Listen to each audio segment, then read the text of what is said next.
Heavy rain across southern England today. Yellow weather warnings in force. And beyond that, a pattern change that could bring significant cold by month end. That's what we are examining. Right now across the United Kingdom, we are seeing a rather stark contrast in conditions. Southern counties are dealing with persistent heavy rain.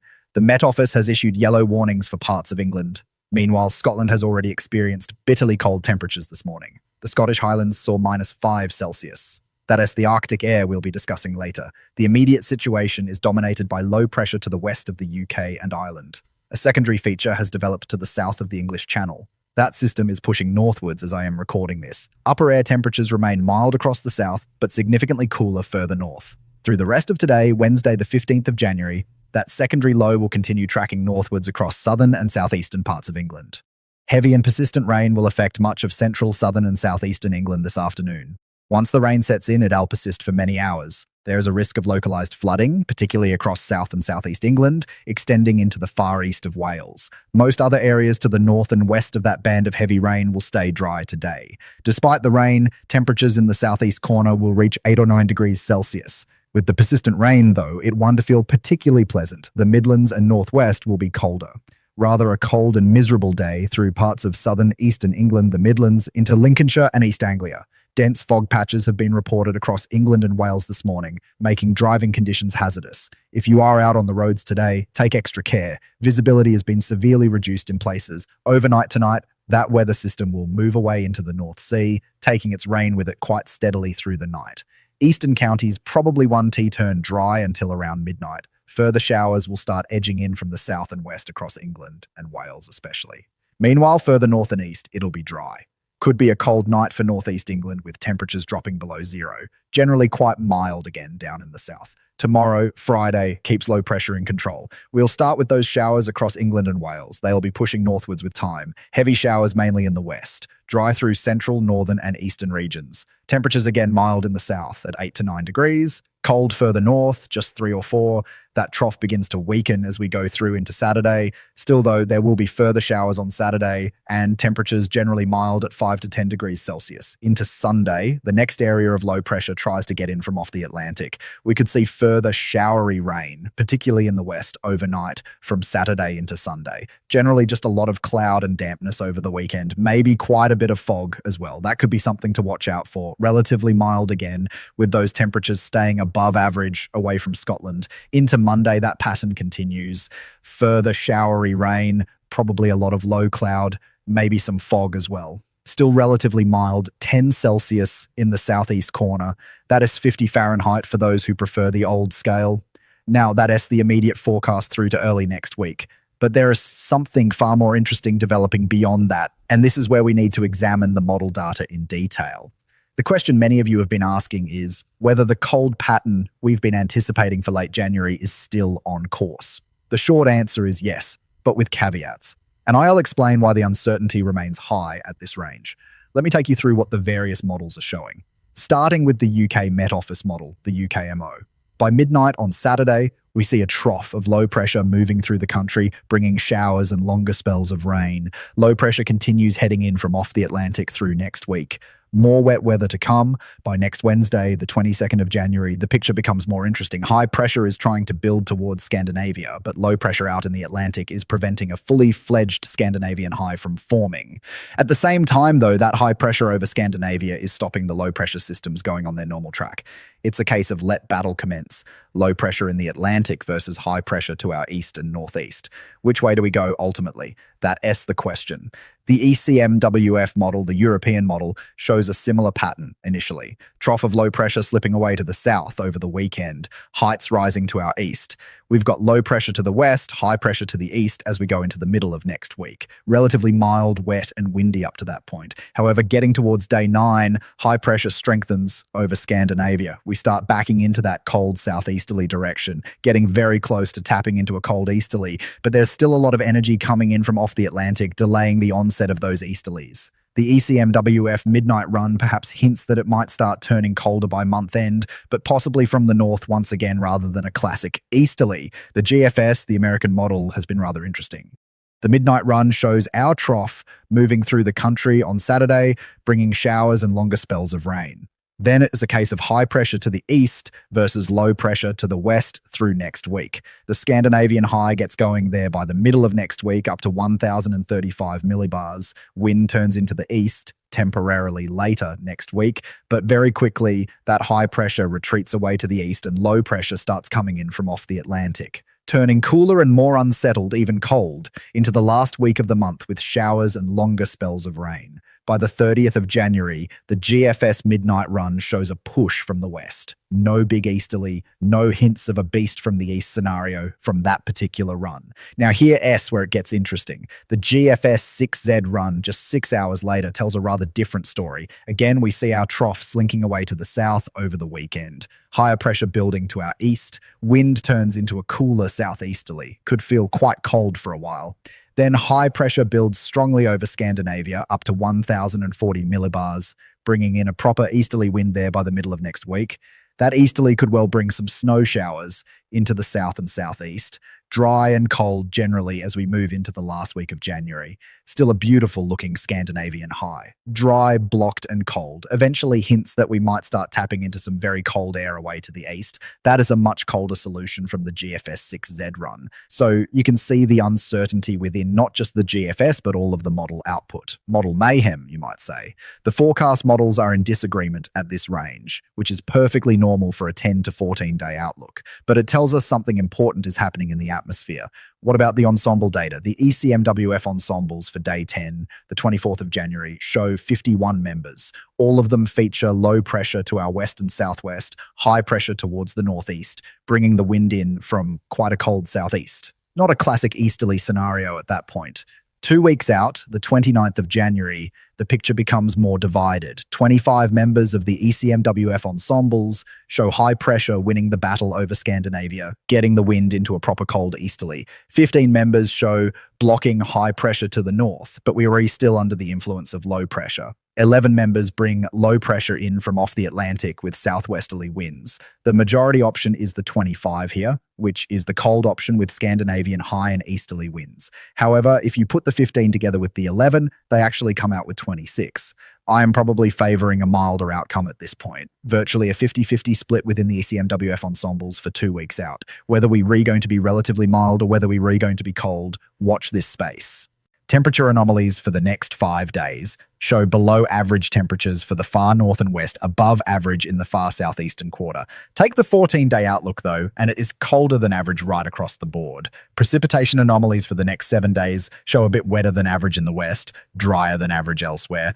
Upper air temperatures tell an interesting story, starting off around average, staying around or slightly above average actually through into next week. We do still see a cooling trend in evidence though as we go into the last week of January. Looks like those upper air temperatures are set to be turning colder. Precipitation-wise, there is a large spike coming up tomorrow, a proper old deluge across the far south. Then plenty of precipitation thereafter, showers and longer spells of rain. Looking at potential snow for central England, we do see a few snow spikes appearing, particularly as we go into the last days of the month. Nothing significant for snow, though, in the next week or so. Now, many of you remember similar patterns from the past. The beast from the east in 2018 brought Siberian air, temperatures down to -14 Celsius in places, significant snow accumulations across much of the country. That event was driven by a strong Scandinavian high blocking Atlantic systems and forcing Arctic air southwards. The current pattern has some similarities, high pressure trying to establish itself over Scandinavia. Arctic air available to the north and east. The question is whether that high can build strongly enough and in the right position to tap into that cold air mass. At this range, it is about a 50-50 proposition based on the ensemble data. The Burns Day storm of 1990 is also worth remembering. That struck on the 25th of January, bringing gusts of 107 miles per hour, 47 deaths across the UK. That event occurred when high pressure was positioned differently, allowing Atlantic storms to track across the country with unusual ferocity. We're not looking at that sort of storm pattern currently, but it is a reminder that late January can produce significant weather events. There is another factor to consider, the stratosphere. We're seeing some interesting developments aloft. At 10 hectopascals in the stratosphere over the Arctic and North Pole, the cold temperatures represent the polar vortex at its core. Over the next few days, those cold colors are maintained. However, quite a significant warming of the stratosphere is occurring over Siberia in about a week's time. That warming appears to fizzle out initially, but then something quite unusual develops.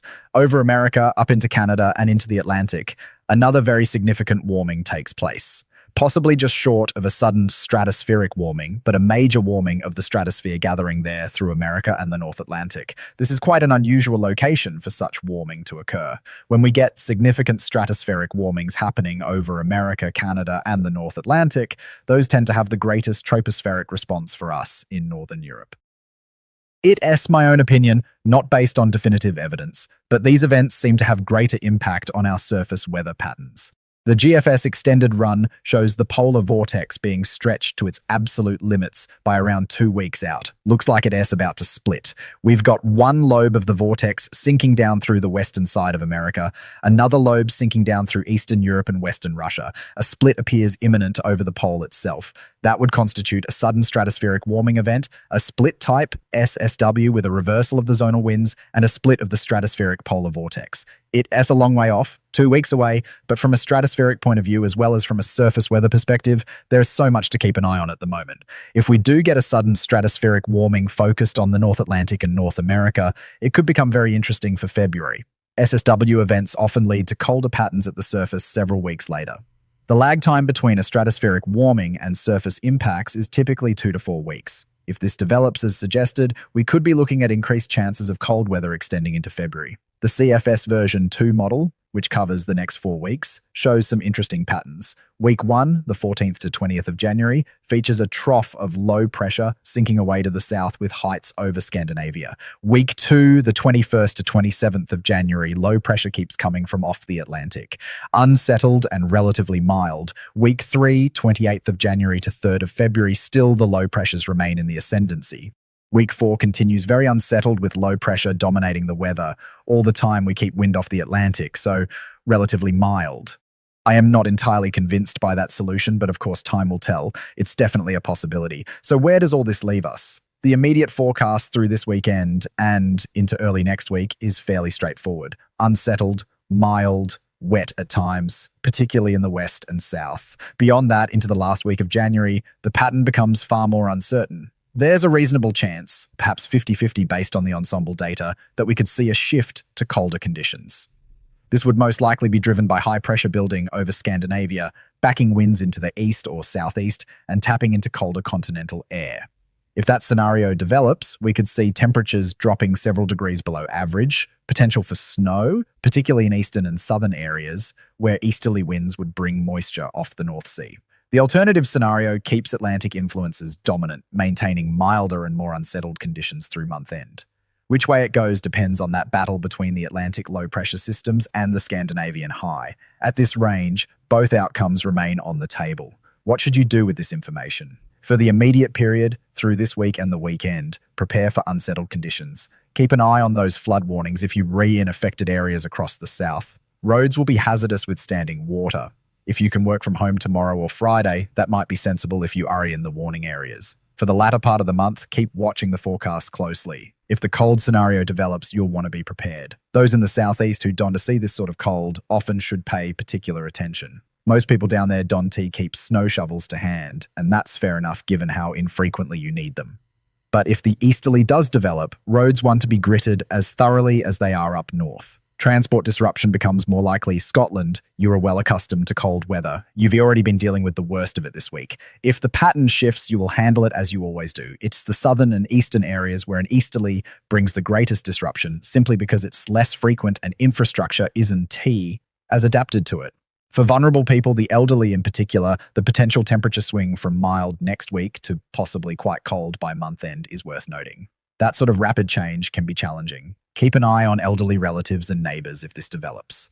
The extended period through February remains highly speculative at this point. If we do get a sudden stratospheric warming event, and if it does have a tropospheric response, February could turn significantly colder.